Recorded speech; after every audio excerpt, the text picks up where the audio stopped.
All right, everybody, get ready for a deep dive that's going to totally change how you think about feelings. Oh, yeah. We're going deep into emotions across cultures, and I think you're going to be really surprised by what we find. I think so too. So, to guide us on this journey, we're using excerpts from the book, Emotions Across Languages and Cultures. Great book. And this is going to be really interesting because it turns out, like, emotions Uh-huh. are not They're not simple? as straightforward as we think. No, not at all. They're not these, like, Not universal. universal things that everybody experiences in the same way. Yeah. So, I mean, right off the bat, like, that's kind of shocking. It is. It's like one of the first things the book hits you with. Yeah. Is this idea Yeah. that some cultures don't even have a word for emotion. Right. Like what? Yeah, as a concept. So does that mean they don't feel things? Well, not necessarily. Yeah. The book kind of like breaks this down by saying, Okay. while, everyone has physiological responses. Right. Our bodies react. Yeah, to stuff in the world. Things. But the way we actually interpret Oh. and label those feelings. So the meaning we give them. That's where culture comes in. Oh, okay. And the book shares some interesting observations about this. Like, for instance, in Russian culture, tears aren't just for sadness. Oh, you can cry when you're happy. Oh, wow. When you're feeling compassion. Oh, okay. Even anger. So it's about letting it all out. Yeah, it's about expressing it. Okay. And what's even more intriguing is how the Russian language reflects this. Acceptance of strong emotions. Yeah. They have these incredibly vivid expressions to describe the physical sensations associated with emotions, the heart snapping or escaping into heels. Wow, those are amazing. Right. So much more vivid. Yeah, it's so much better than just saying, my heart is racing. Right, and you can practically feel the intensity just hearing those phrases. Totally. And it really highlights how language shapes how we experience, how we feel it, and express our inner world. Absolutely, yeah. So crazy. Further prove that point.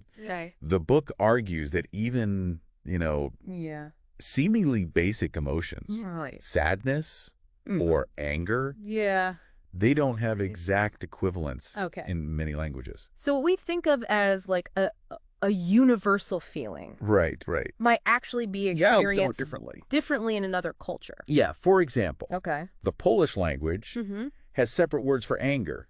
What? Depending on the level of control involved. Wow. So Zush suggests a lack of control. Okay. While new implies more measured, discerning anger. Wow, that's mind-blowing. Right? It's like they have a whole extra dimension to that emotion. Totally. That we might miss completely. It's not just anger. Right. It's this specific kind of anger. Yeah. And they have a word for it. Okay, so if even basic emotions can be so different, what about facial expressions? Yeah, you'd think those would be universal. Right, a smile is a smile, right? You would think. Yeah. But even those seemingly universal expressions, they can have different interpretations depending on the culture.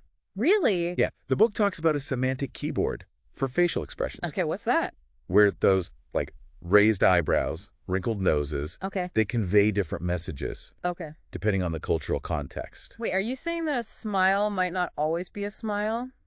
Yeah, pretty much. Oh, come on. I didn't need an example. All right, so the book, it breaks down a smile into universal semantic primes. Okay. I feel something good now. Okay. But the context is key. Okay. A smile could be genuine. Right. It could be a polite mask. Oh, okay. It could even be a sign of aggression. Oh. Yeah, depending on the situation. Really. And the culture. Wow. So. That's crazy. Yeah, even a smile. Yeah. Which we think of as this simple, positive expression. Right. Yeah. It's actually packed with cultural baggage. That's so interesting. It is. And speaking of, deep stuff. Okay. The book dives into this concept of cognitive scenarios. Okay. That's so interesting. It is. It makes you wonder how much of what we think of as universal emotions are actually shaped by these cultural scripts we've like internalized. Oh, right, And this brings us to an even more intriguing example, the German concept of angst. Angst, yeah. This word doesn't have a direct translation in English. Yeah, it's one of those words that we've kind of adopted. Into English. Because it just like captures something so specific. Right, this like... this kind of dread. Yeah, this existential anxiety. Right. And like, it goes beyond the simple fear of a specific threat. The spider. Right. It's this deeper unease about something... unknown. Yeah, unknown or undefined. I feel like that something's not quite right feeling. Yes, exactly. But you don't know what it is. You can't put your finger on it. Yeah, almost like a premonition of doom.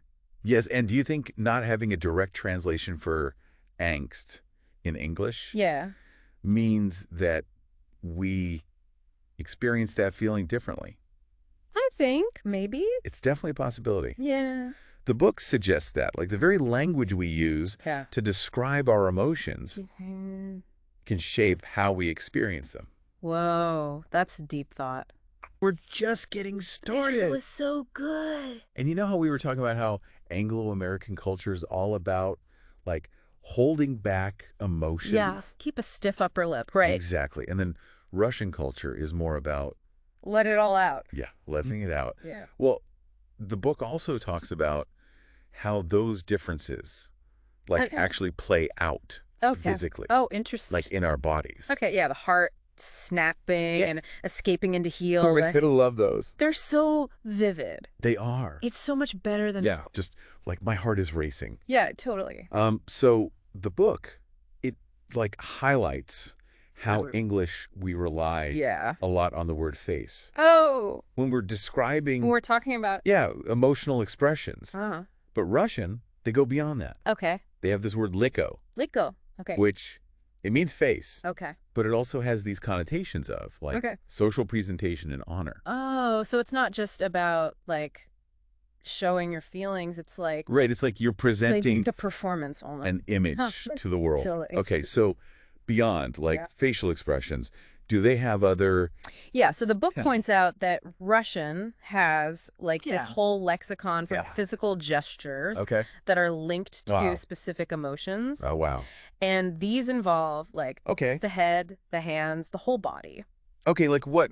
Give me some examples. Okay, so they have like... clutching at one's head. Okay. For surprise. Oh, or beating one's head against a wall. Oh, yeah. For despair. Right. It's like almost theatrical. It is. It's so much more dramatic than like how we... yeah, like Anglo-American culture. express those emotions. Right. Much more subtle. Right. Yeah. And it's not just like dramatic gestures. Yeah. Yeah. And that brings us to another like interesting point from the book. Okay. They do this analysis of like a specific facial configuration. Okay. You know, the one where you like press your lips together. Oh, yeah, yeah. Oh, tightly. Like, I'm not happy. Yeah. In Anglo-American culture, we associate this with like anger, frustration, like, you know, holding it in. Yeah. You can just see the tension behind those pursed lips. Exactly. Yeah. But here's the thing. Okay. The book argues that this same expression can have totally different meanings in other cultures. Really? Yeah. It could signify like concentration, determination. Or even like a sense of control. So what looks like anger to us could be something totally different. Totally different. In another culture. Yeah. That's crazy. It's like our facial expressions. Yeah, that's little codes. Little cultural codes. Yeah. Easily get lost in translation. Get lost in translation, exactly. Yeah, it's making me really rethink like how I read people's emotions. Like what seems obvious to you could be totally wrong. Totally wrong. If you're not aware of those cultural differences. Yeah, that's why it's so important. Right, to be mindful. To be aware. Of those differences. Especially in our like increasingly interconnected world. Like they're interacting with people. Encourages us from all over to approach cross-cultural communication with curiosity. Yeah. Until next time, keep exploring. Keep learning. Keep learning. And keep those emotions flowing. Keep those emotions flowing.